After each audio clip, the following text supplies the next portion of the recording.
So we're gonna start off with Ederson as always, and we're gonna go through the players. Now, Ederson didn't have anything to do, and so I'm gonna give him a 6 out of 10, just basic. And like, look, 6 out of 10 is not bad. It's like you had nothing to do, and I honestly want to give Ederson 6 out of 10 in every game because he had nothing to do. Because that means we never concede goals, right? If Ederson has nothing to do, it means we never concede goals.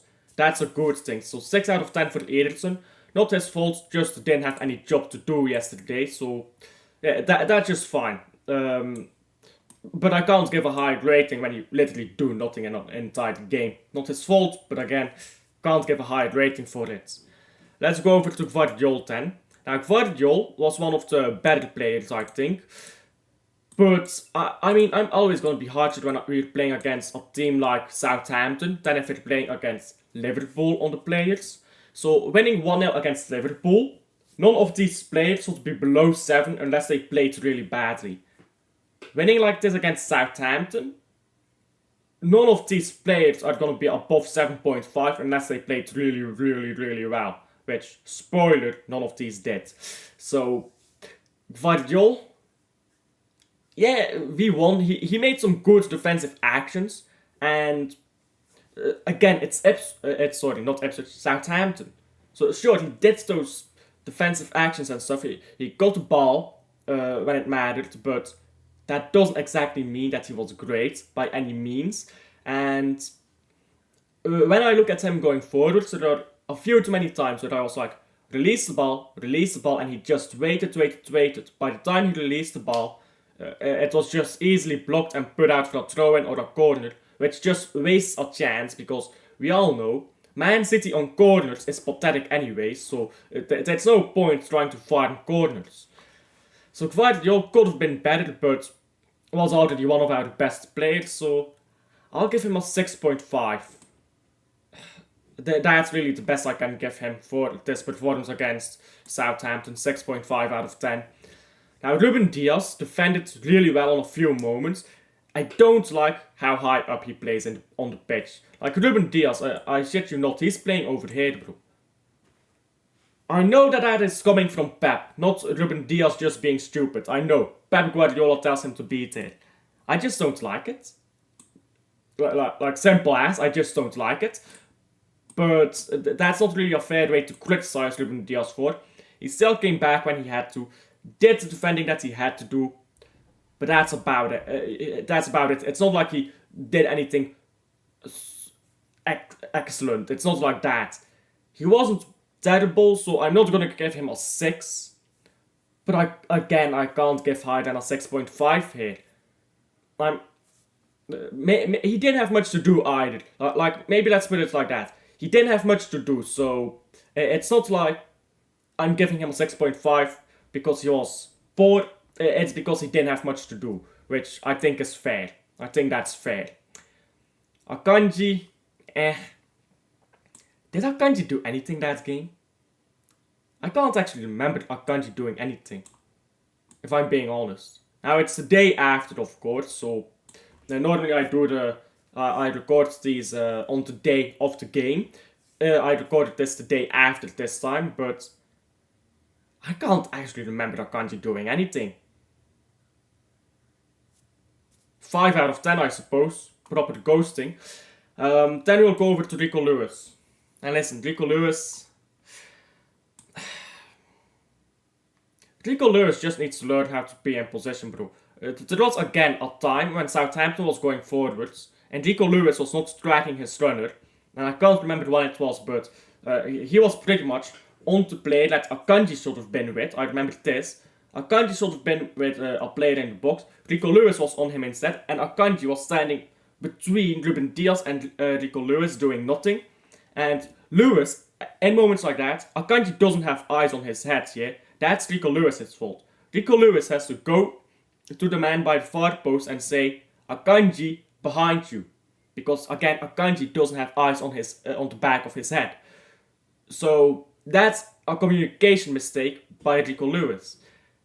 And quite frankly, this season, Rico Lewis has made quite a lot of rookie mistakes defensively. And now again against Southampton. I promise you, yeah. Now people don't talk about it because they didn't score. If that cross was better and went to the far post, they scored and everyone is on Rico Lewis's ass. That's just how football is. They don't score, it didn't happen. They do score, oh, you're the worst defender in history. Not exactly fair either, but Rico Lewis, that was poor. And going forward, he was good again, but Rico Lewis is a defender first for me. Maybe Pep Guardiola sees him differently. Who am I to criticize Pep? But for me, Rico Lewis is a defender first, and I want to see him do well in those defensive situations. He did not. And he didn't have much defending to do, but when he did not do it well. So I feel like I'm being incredibly harsh today, but I'm giving him a 5. Like what more can I give him? A 5. Now, I'm gonna skip Foden for now, and Kovacic. We'll come back to that. Bernardo Silva, I mean, he was just on the pitch. Yeah, I feel like he was very average today. So, you start at a 6. I feel like he had a few poor ball controls, didn't create anything. Not really expecting him to create anything. Held onto the ball pretty well at most points, I suppose. But it's not like he was dictating the pace of the game. It's not like he was getting us into attacking movements or anything. So, well, I'm really harsh today, but 5.5 out of 10. I'm sorry. This is Southampton after all. 5.5 out of 10. Shall we come back to Kovacic now? And Foden? Let's start with Foden. Created fuck all. Did fuck all. Okay, got one ball through to Haaland. Sorry, am I supposed to praise Southampton? Completely leaving both Foden and Haaland unmarked. I'm not going to praise that, sorry. That's doing the bare minimum, playing a ball into an unmarked striker. Was being unmarked yourself, by the way. He did fuck all creatively. Had almost no influence over the game. And you guys know I'm always harsher on players who I expect more of. So this is a 4 out of 10 for me from Foden. Absolute stinker. Absolute stinker. I hope he gets some rest in that game then in the Carabao Cup. And he's fresh for the next game then. Because, no. That's not it by Foden. That's just not it. Then, Kovacic. He is my man of the match. He is my man of the match. He held onto the ball. He just blocked us down defensively. Made sure that Southampton didn't get any counters. He was Rodri today. He was Rodri. Like, light Rodri. From Wish or Temu. He's not as good as Rodri. That's not what I'm saying. But he did everything Rodri would have done today. Just to a lesser degree.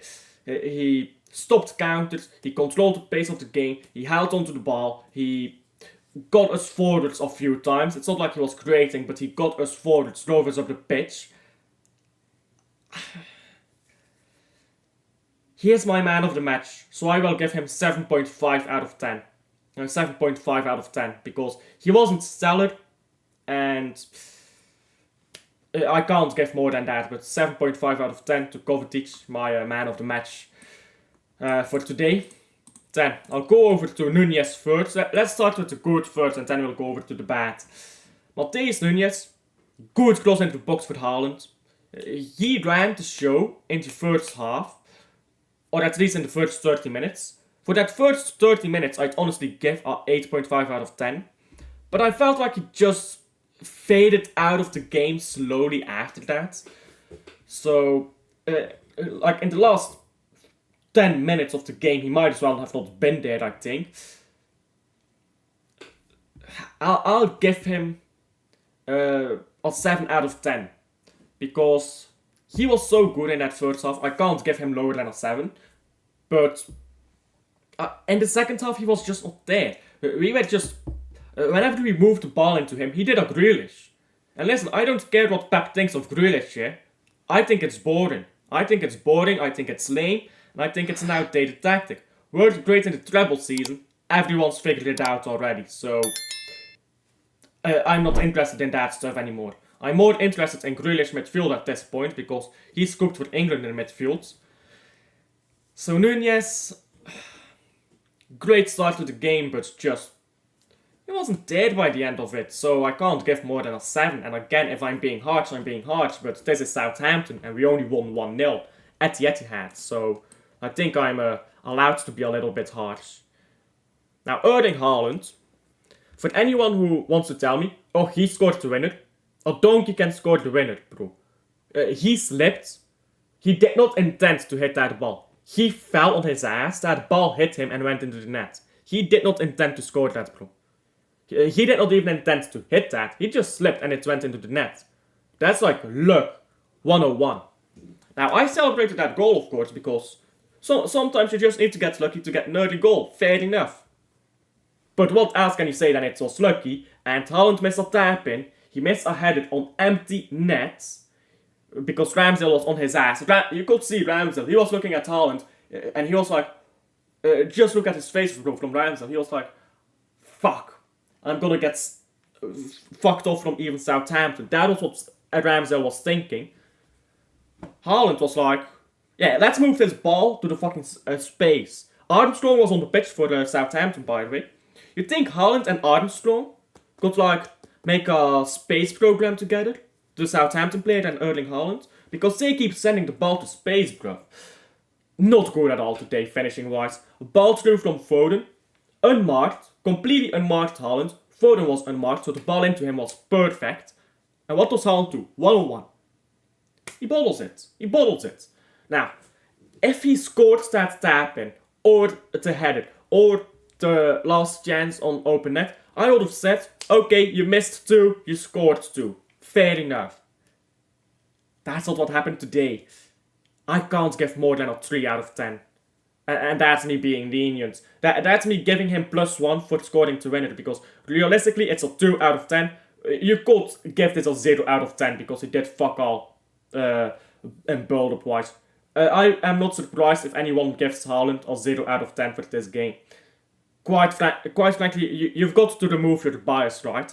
What did he actually do for us today?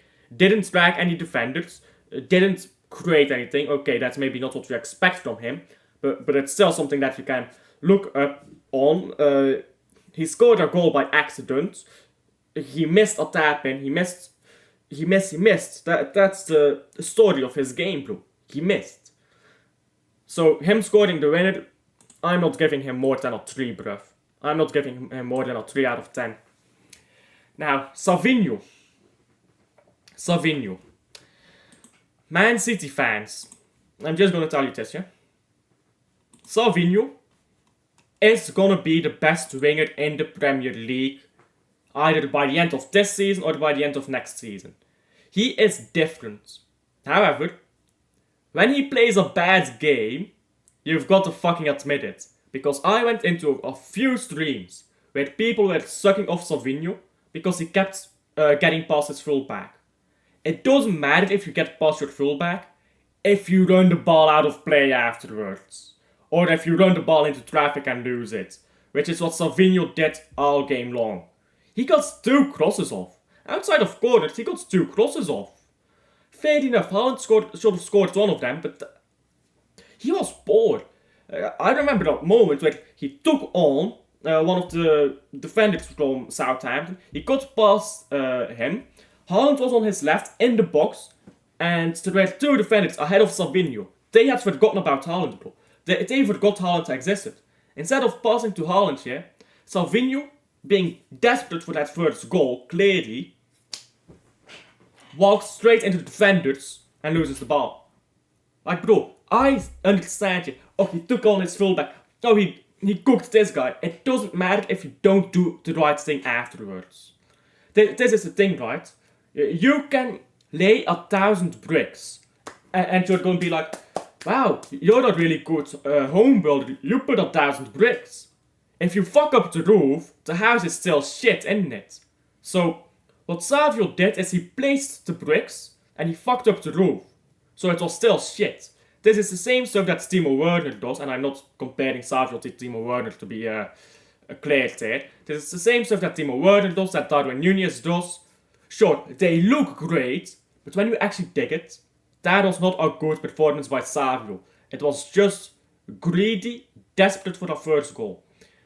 And I cannot rate that. I cannot rate desperation and greediness in a player. He is going to be the best winger in the Premier League. I believe that. He has the technical ability. I watched him at Girona. He has the decision making. When he had the confidence at Girona, he just had the finishing, everything. But I'm not going to praise mediocrity, and today was mediocre. 4 out of 10 for Savio. 4 out of 10 for Savio, and you have to remove your bias. Just because he took on some fullbacks successfully does not mean he played a good game. Because you still have to do the follow-up well. If you keep fucking up the follow-up, it means nothing that you did it well, right?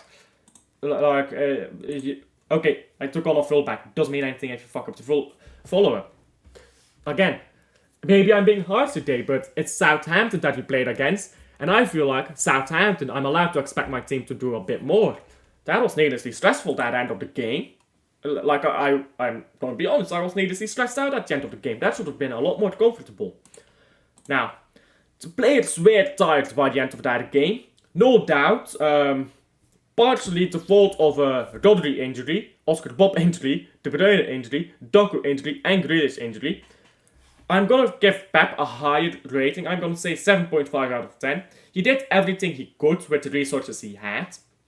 I feel like he might have been able to bring on some substitutions earlier, like Gundogan came on and that's about it. I feel like he could have brought Stones on earlier, could have brought on maybe McAtee for Foden, because Foden wasn't good anyways.